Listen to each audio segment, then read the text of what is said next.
Chennai RK நகரில் நடைபெற்ற நிகழ்ச்சியில் 10 ஆண்டுகளாக கழக அரசு மகத்தான திட்டங்களை வழங்கியதை மக்கள் மறந்துவிடக்கூடாது என்று வடசென்னை வடக்கு கிழக்கு மாவட்ட கழக செயலாளர் RS ராஜேஷ் தெரிவித்தார். புரட்சித் தலைவர் எம்ஜிஆர் அவர்களின் 107வது பிறந்த நாளை முன்னிட்டு 39வது வடக்கு வட்டம் மற்றும் தெற்கு வட்டத்திற்கு உட்பட்ட புது வண்ணாரப்பேட்டை, ராசப்பன் தெரு, பொன்னுசாமி தெரு, தனபால் நகர், வெங்கடேசன் தெரு, நம்மையா மேஸ்திரி தெரு போன்ற பகுதிகளில் எம்ஜிஆர் மன்ற மாநில துணை செயலாளர் நேதாஜி கணேசன், வட்ட பொறுப்பாளர் சுந்தரமூர்த்தி, வட்ட செயலாளர் கர்ணன் ஆகியோரது முன்னிலையில் 3000க்கும் மேற்பட்ட ஏழை எளிய நடுத்தர குடும்பங்களுக்கு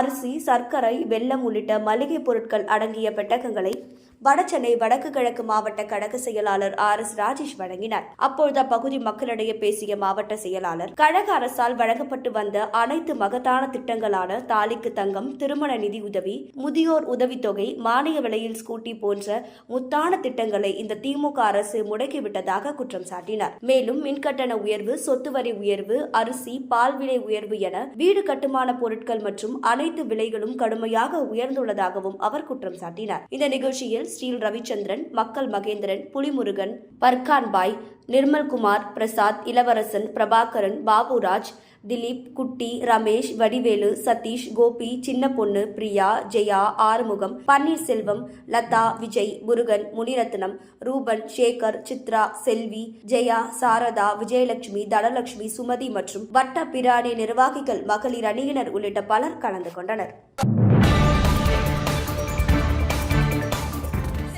உடனுக்குடன் தெரிந்து கொள்ள நமது அம்மா இணையதள தொலைக்காட்சியை சப்ஸ்கிரைப் செய்து அருகில் உள்ள பெல் ஐகானை